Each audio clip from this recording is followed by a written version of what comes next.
Welcome, everyone. Thanks for tuning in. I'm Spiro with a brief but very disturbing update regarding COVID-1984. Unfortunately, things have escalated since my last report. I've been noticing a debate on social media concerning mandatory vaccination, and whenever this subject arises, many people are quick to jump to the conclusion that here in the U.S., for example, that Trump will not mandate the COVID vaccine. The thing is he doesn't have to. It will much more likely be enforced on a local state level. Case in point, Virginia's health commissioner just announced on Friday in an interview that he intends to mandate the shot once it becomes available for all residents. Virginia's health commissioner says he plans to mandate a coronavirus vaccine when it's made available to the public. A bill being considered during this ongoing special session would allow people to opt out, at least some folks. WFXR's Capitol Bureau reporter Jackie DeFusco breaks it all down.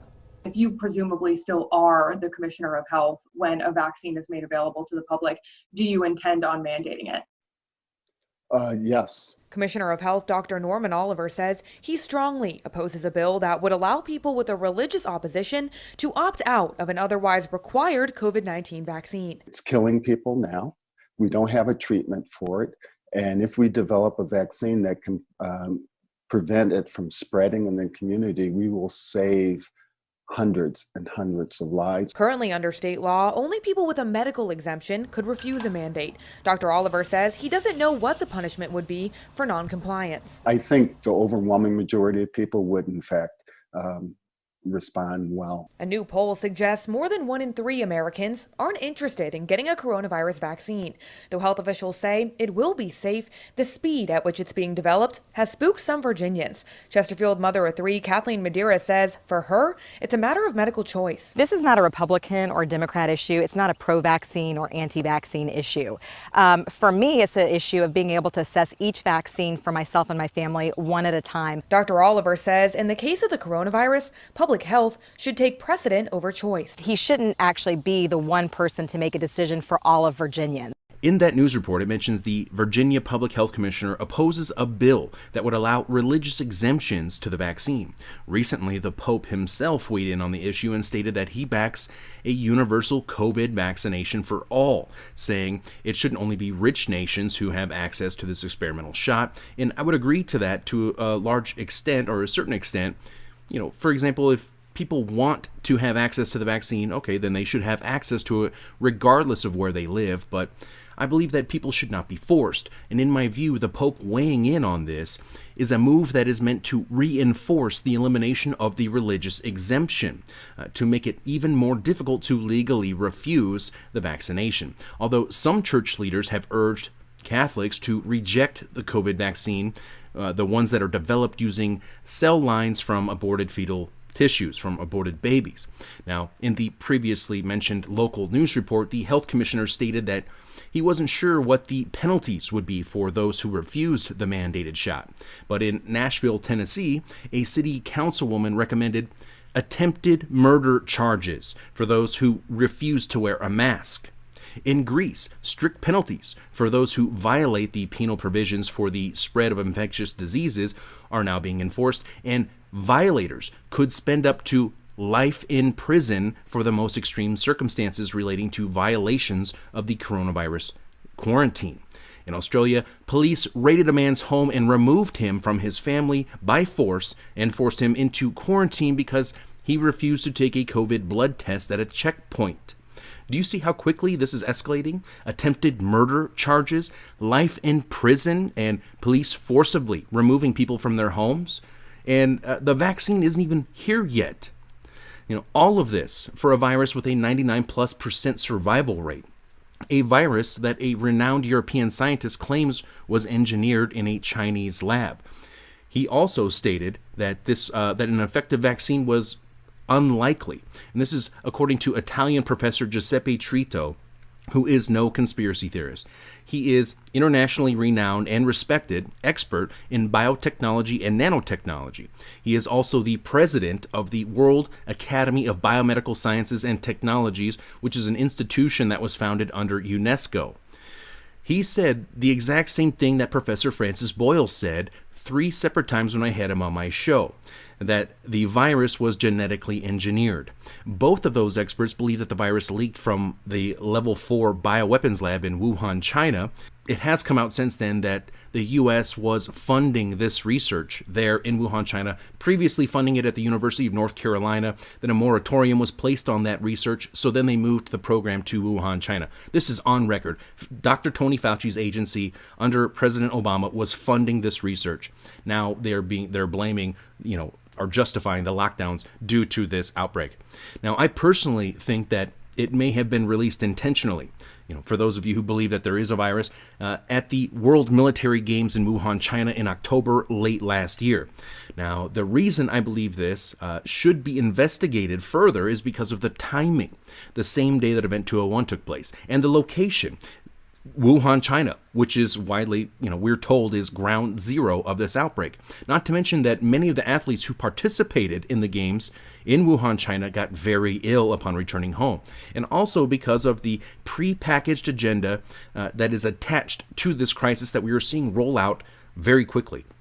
It takes years to develop the infrastructure to support, for example, central bank digital currencies, the cashless society that is being rolled out right now, not to mention the biometric IDs and the biometric passports, etc. This takes a long time to put together this infrastructure. This isn't just something that is rolled out overnight over a weekend because of a crisis, okay? Now, here is an example of the problem, reaction, solution Hegelian dialectic taking place right now, like, for example, the controlled demolition of global social and economic systems to then roll out this cashless society, and transhumanism, and global governance, which is all included under the World Economic Forum's Great Reset and Fourth Industrial Revolution and attached to the United Nations Agenda 21. And I will remind you all right now that the World Economic Forum and the United Nations, not to mention the Bill and Melinda Gates Foundation, the CDC from the US and China, vaccine manufacturers, the media, central banks, these were all the players that participated in Event 201 that took place the exact same day that the World Military Games took place in the opening ceremonies there in Wuhan, China, where 110 different nations all participated, nearly 10,000 military athletes, and this does not include the support personnel that would have accompanied these kind of delegations. The COVID-19 crisis has shown us that our old systems are not fit anymore for the 21st century. Now is the historical moment, the time, not only to fight severe virus, but to shape the system for the need for the post-corona era. The Great Reset is a welcome recognition that this human tragedy must be a wake-up call. As you rightly say, it is imperative that we reimagine, rebuild, redesign, reinvigorate, and rebalance our world. These are unprecedented times. Every person on the planet has been impacted by the coronavirus pandemic. Our world came to a standstill, and it became clear that we did not have the answer or the mechanisms to address such an unprecedented global threat. We have a golden opportunity to seize something good from this crisis. Its unprecedented shockwaves may well make people more receptive to big visions of change. And global crises like pandemics and climate change know no borders and highlight just how interdependent we are as one people sharing one planet. History would look at this crisis as the great opportunity for reset. Secondly, we know the digital economy is the big winner of this crisis. We have a choice to remain passive, which would lead to the amplification of many of the trends we see today. Polarization, nationalism, racism, ultimately increased social unrest and conflicts. But we have another choice. We can build a new social contract, particularly integrating the next generation. We can change our behavior to be in harmony with nature again. And we can make sure that the technologies of the fourth industrial revolution are best utilized to provide us with better lives. In short, we need a great reset. We are witnessing the end of an era, in my opinion. I think it's apparent for everybody, and the dawn of a new digitalized system of control, which will be the cherry on top of the international surveillance state control grid. People often ask, well, if this is a bioweapon, then why is the survival rate so high? Well, as you can see, they clearly didn't need to kill millions in order to control billions. Look at 9/11. 3,000 people died, and it forever changed the world, thanks to a well-organized and weaponized fear campaign driven by the sold-out media.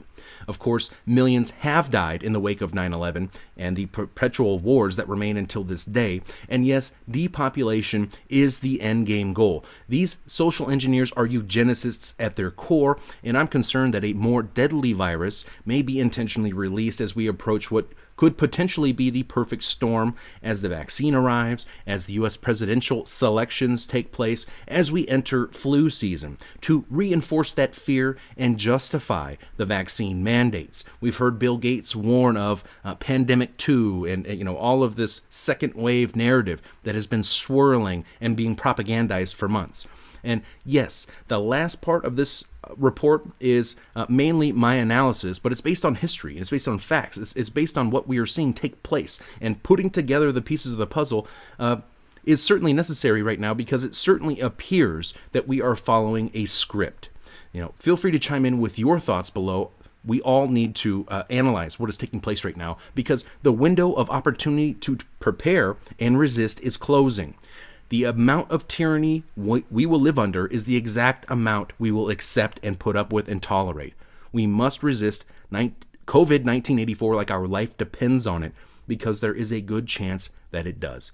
I'm Spiro. Stay tuned for more. Be sure to follow me on Bitchute, Twitter, Parler, all of those, because this channel may not be around much longer, and you can always find my work at activistpost.com. Thanks for watching. Be sure to share this.